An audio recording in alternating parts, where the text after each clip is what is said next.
पेशा खिदमत है एक शाम शेख सलाहुद्दीन साहब के नाम ऑल इंडिया मुशायरा जो 12 कला जौनपुर यूपी इंडिया में 12 नवंबर 2013 को हुआ, जिसे social mobile application Rocky talk ने लाइव टेलीकास्ट किया। असल में आजकल बाबा रामदेव जी का भी बड़ा प्रचार है। अभी बाबा आशाराम थे, आशाराम क्या बाबा आयश राम थे पूरे। आप लोगों ने देखा बाबा आयश राम की क्या क्या कहानी थी। तो बाबा रामदेव एक है, तो बाबा रामदेव जी के योग और व्यायाम और प्राणायाम का बड़ा चलन है दोस्तों। तो बूढ़े लोग अक्सर जो है योग करते हैं, जल्दी मरते ही नहीं है। बस कोई कमी आती है योग व्यायाम करके ठीक कर लेते हैं। तो एक बूढ़ा मरने के बाद 100 साल की एज में स्वर्ग पहुंचा। वहां पे अप्सराएं नाच रही थी, तमाम बूढ़े नाचती हो सब नाच रही थी। तो देखा, बड़ा पछताया, कहा यार बाबा रामदेव चक्कर में लेट हो गए, नहीं मजा 20 साल पहले मिल जाता। योग व्यायाम न करते तो सब दिक्कतें न होती। अच्छा, आज का ये मुशायरा शेख सलाहुद्दीन के नाम है, मैं उनको सलाम करता हूँ। हो सकता है शायद फोन के माध्यम से सुन रहे हो। तो देखिएगा, अब मैं डायरेक्ट कविता से जोड़ता हूँ। ये तो मैं दिखा रहा था कि मैं बहुत विद्वान आदमी हूँ।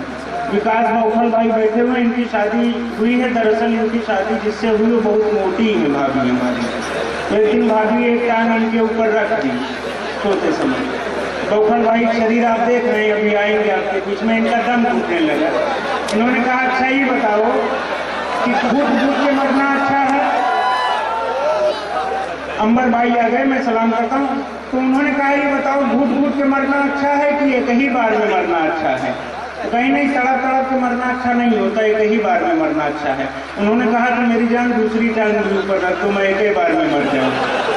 अब आपको कुछ कविताओं से जोड़ता हूँ। देखिएगा कि पत्नी को गुस्से में 2 थप्पड़ मारने के बाद पति बहुत पछताया। पत्नी को गुस्से में 2 थप्पड़ मारने के बाद पति बहुत पछताया। बड़े ही प्यार से उसने अपनी पत्नी को समझाया, तुम्हें पीटना मुझे बहुत अखरता है, पर आदमी उसे ही पीटता है जिससे वो बहुत प्यार करता है। तुम्हें पीटना मुझे बहुत अखरता है, पर आदमी उसे ही पीटता है जिससे वो बहुत प्यार करता है। इतना सुनते ही पत्नी भी जोश में आ गई और वो भी 5 लाख 4 डंडे और 3 थप्पड़ पति को जमा दी। इतना सुनते ही पत्नी भी जोश में आ गई और वो भी 5 लाख 3 थप्पड़ और 4 डंडे पति को जमा गई और बोली, ये अलग बात है कि मैं इजहार नहीं करती, फिर आप क्या समझते हैं मैं आपको प्यार नहीं करती। प्यार वाला मामला दोनों तरफ से होना चाहिए। समझदार हैं आप लोग। थोड़ा सा ताली बजा दीजिए तो हम रिचार्ज हो जाएंगे, भगवान कसम और मजा आएगा। ताली नहीं बजाते तो हमें डर लगने लगता है कि कहीं आपका हाथ अपने बगल वाले की जेब में तो नहीं है। तो उस चीज को साबित करते रहिए और तालियां आप बजाते रहिए। देखिएगा कि अक्सर लड़के फेल हो जाते हैं और फेल होने का कारण क्या रहता है, फेल क्यों होते हैं, तमाम नौजवान साथी बैठे हैं, आप लोग बहुत अच्छी तरह से जानते होंगे। पढ़ाई के बदले कहीं और ध्यान रहता है और सरकार लड़कियों की शिक्षा पर विशेष ध्यान देती, कहती लड़कियों को खूब पढ़ाया जाए। ये नहीं जानती कि उनको पढ़ाने से शिक्षा का स्तर और गिर जाता है। यहाँ से मैं जोड़ता हूँ विशुद्ध व्यंग की पंक्तियां, तंज की पंक्तियां हैं, अच्छा लगे तो दुआएं चाहता हूँ कि हमारे देश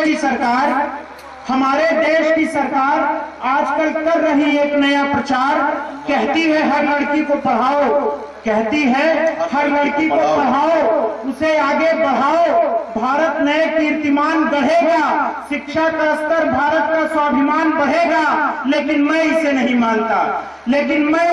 मानता, शिक्षा का स्तर कैसे बढ़ेगा मैं नहीं जानता। मेरा दिल इस नसीहत से बहुत चिढ़ता है, अरे इससे तो शिक्षा का स्तर और भी गिरता है, क्योंकि जिस कॉलेज में लड़कियां पढ़ती हैं वहां कई फेल हो जाते हैं। एक लड़की को पढ़ाने के चक्कर में क्लास के 40 लड़के फेल हो जाते हैं। सच्ची बात हो तो तालियां बजाइएगा। देखिएगा, और लड़के जब फेल होते हैं तो सबसे ज्यादा नाराज जो होते हैं उनके बाप होते हैं। कभी कभार ज्यादा खिसिया जाते हैं तो कहते हैं गधे की औलाद। उनको नहीं समझ में आता कि मामला तो हम खुद ही गड़बड़ कर दिए, तो लड़के से हम कहाँ से उम्मीद कर सकते हैं कि वो टॉप करेगा। देखिए, कहते हैं कि आज के बाद हमारा तुम्हारा कोई रिश्ता नहीं। यहाँ से एक कविता आती है कि मेरे मोहल्ले में एक बड़ा अजीब खेल हो गया। इरफान भाई सुनिएगा, मेरे मोहल्ले में एक बड़ा अजीब खेल हो गया। शर्मा जी का लड़का कक्षा 10 में फेल हो गया। जब शर्मा जी को ये बात पता चली कि मोहल्ले में उनकी इज्जत गई है धुली, तो उन्होंने अपने बेटे को बुलाया और उसे डांटा, उसे मारी 3-4 लात और 2-4 चाटा। कहा इस बार तो तुझे माफ करता हूँ, कहा इस बार तो तुझे माफ करता हूँ, आज एक सीधा सीधा हिसाब करता हूँ। आज सुन ले एक बात साफ साफ, आज के बाद तू मेरा बेटा नहीं है और मत कहना मुझको अपना बाप। अब बेटे का जवाब देखिएगा कि आज के बाद तू मेरा बेटा नहीं है और मत कहना मुझको अपना बाप। बेटे ने हंसकर कहा डैडी फेल होना इज्जत पर इतनी भी बड़ी चोट नहीं है। अरे बाप क्यों न कहूँ, आपको कॉलेज की रिपोर्ट है, कोई डीएनए रिपोर्ट नहीं है, कोई अगली तिवारी वाला मामला नहीं है। एक और आखिरी कविता सुना के इस मुशायरे की शानदार निजामत की हिंदुस्तान के मशहूर और मारूफ नाज़िम मुशायरा जनाब नदीम फर्रुख साहब ने इस मुशायरे के कन्वीनर रहे मोहम्मद आजम खान ने इस मुशायरे को ऑर्गेनाइज करने और कामयाबी की बुलंदियों तक पहुंचाने में अपना अहम रोल अदा किया। वहीं दूसरी ओर इस मुशायरे के को कन्वीनर मोहम्मद जाहिद खान ने भी इस मुशायरे को कामयाब बनाने में अपना अहम रोल अदा किया। शुक्रिया अदा करते हैं और मुबारकबाद देते हैं जनाब शेख सलाहुद्दीन साहब को, जिनके नाम से ये ऑल इंडिया मुशायरा ऑर्गेनाइज किया गया और उनका इस मुशायरे को भरपूर ताउन रहा। हम शुक्रगुजार हैं स्टार टेंट हाउस के जनाब मोहम्मद आजम खान साहब के, साथ ही शुक्रिया अदा करते हैं जनाब एहतिशाम अहमद साहब के, और साथ ही शुक्रिया अदा करते हैं एसडी ग्रुप अल एन के जनाब सलमान इश्तियाक साहब के। इन सब की सपोर्ट इस मुशायरे को मिली। शुक्रिया अदा करते हैं जनाब जावेद आलम साहब का, और साथ ही शुक्रगुजार हैं जनाब अनवर भाई के, जिनकी दावत पर हम जौनपुर पहुंचे और ये शानदार ऑल इंडिया मुशायरा Rocky Talk social mobile application पर लाइव टेलीकास्ट किया। ये जो आपने देखा ये मुशायरे का एक वीडियो है। अगर आपको पूरा मुशायरा ये सुनना है तो हमारी वेबसाइट www.rockytalkmedia.com पर लॉगिन कर सकते हैं। जी हां, Rocky Talk social mobile application अपने मोबाइल में डाउनलोड कीजिए और लाइव मुशायरे देखिए, और उसके बाद पूरा मुशायरा आप हमारी वेबसाइट www.rockytalkmedia.com पर देख सकते हैं। आप हमसे बात भी कर सकते हैं।